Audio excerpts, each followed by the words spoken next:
Hello, Scorpio. It's OMG Tarot, and this is your someone secretly talking about you tarot card reading. So let's have a look at the astrology reading cards for who, Sun, Moon, Rising. Shady character giving me off these vibes of these three cards, these three signs. Your first card, Gemini. The energy is communicative, mischievous, lively, witty, and informative. Stimulating exchange is possible. Well, you could get yourself blocked with all that mischief, Gemini, or that's what got you blocked, okay? That's what got you blocked, and that's why you're out here blocking, because you're communicating with everybody. You're blocking everybody out here. Then we have Aries energy. You guys share a planet, Mars. The energy around you is dynamic and spontaneous. Crusading, impulsive action is likely. We have Aries energy. We have Gemini energy in that first quadrant of the zodiac. It's fresh. It's spring. It's winter.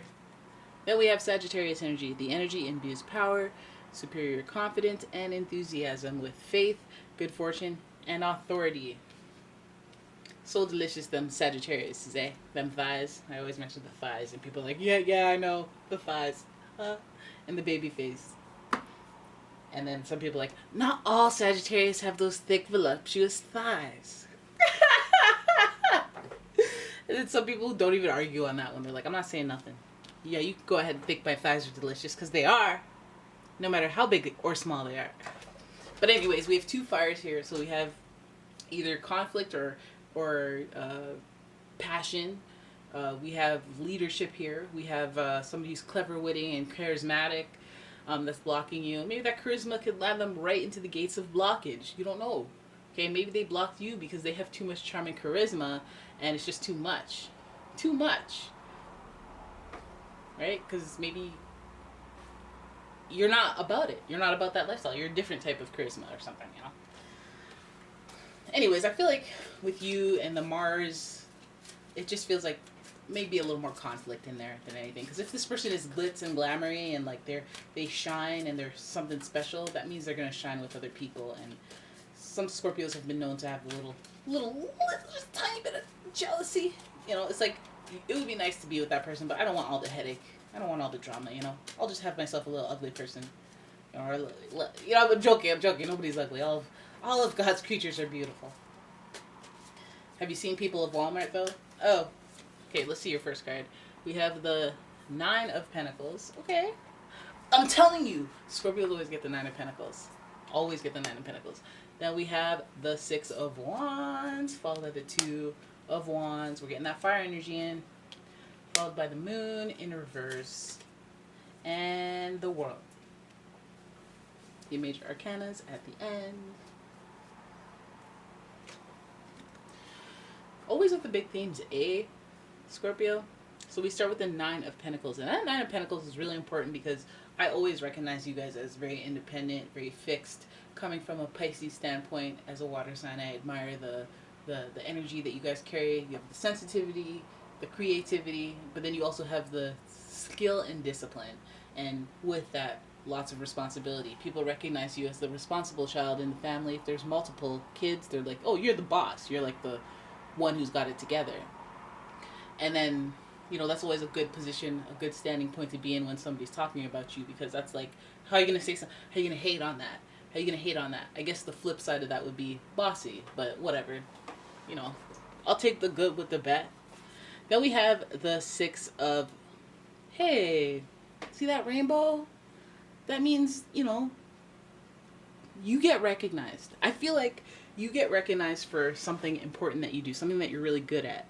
Possibly in the workplace, most likely in the workplace. But I feel like you don't get your flowers until later. And then, so I'm gonna say to you, don't be all miserable up, you know?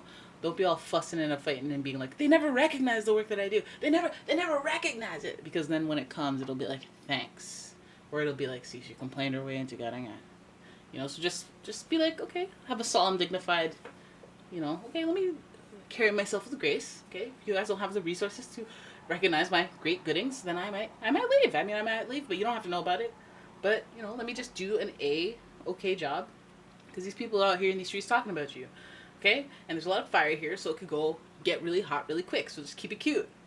We have the Two of Wands here. So this is, I feel like some of you guys are like, okay, I'm going to leave. I'm going to leave if I don't get recognized. It's taking a long time. I'm going to leave. For some of you, that means that, you know, this person doesn't recognize the value that you bring. And I feel like some of you guys, that's where you reach ahead mentally before anything physically happens, and you go, you know what, blocked.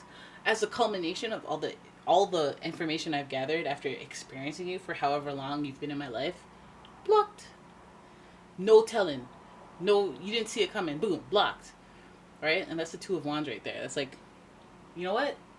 I'm going through a grass is greener moment. I feel like the other side, the flip side of not being around you or not talking to you is probably greener, okay? And that could be how you feel towards them or they feel towards you. But either way, I feel like it's like a selfish move. Like, I gotta put myself first. We see Aries hovering back there. I feel like this person may have been in their feels. It may have been a temporary, like, oh, I was emotional. I felt this way. And I felt like I felt this way for sure. But it was an emotional blocking. I feel like, you know, how the moon, it'd be moving really quickly and people are very sure of themselves under a full moon, and then it quickly changes and they're like, oh, I don't know what came over me. I didn't mean it. Let me go back on it. Mercury retrograde. Superman, can you fly backwards for a second? The moon card is associated with Pisces, so you may have some type of sensitivity in there, some psychic sensitivity involved with this situation. And then we have the World card, learning a valuable lesson about going off on people and, you know, just blocking and being like, you know, yeah, no, you're blocked. And then it causing more damage than whatever the actual original problem was, the blocking being the issue. The World card speaks to creating boundaries with people, learning really big lessons so that you can, you know, propel yourself to the next cycle in life, the next emotionally mature cycle, the next, like, belief systems, you know, progressing cycle. So bigger lessons here when it comes to this whole situation with this person. I don't like that, you know, because this is like, okay, I was hasty, I blocked, and I'm emotional. Come on. Like, you know, that episode of Seinfeld where George tried to go back to work after having an emotional moment? It's like that. But then when he goes back, then it's this big kablawi, like, no, you can't do that. You just change, you don't have a job anymore. You change your whole thing for an emotional moment that you change your mind about. So I feel like that's where the blocking comes from. Who knows how forgiving each party will be if whoever's on the receiving end of that emotional blockage. Now, I don't see surprise here. I don't see the element of surprise, but I do see the emotional. I feel like, you know, you considered the blocking, but you didn't consider how it would feel after the blocking happened, and this may go for them as well. They may have blocked you, but they didn't consider the emptiness or consider the regret that they may have, rather than just taking distance and just not responding or just, you know, being unavailable. You have to do the whole block thing, and now you've driven a wedge between us. Now we have another obstacle in our way. And time healed the other stuff, and now we have this blockage thing to get over. Right? So, anyways, there it is. That is your reading. I hope you guys enjoyed it. If you did, please give the video a thumbs up and subscribe to the channel. Leave a comment. And if you'd like a personal reading, please check out the description where you'll find a link to my website, umomgtarot.com. And then you can check out my Etsy shop as well. Got some candles, some smudging stuff up in there. Give it a look and favorite some things. And thank you guys so much for watching. I'll see you in the next one. Bye-bye.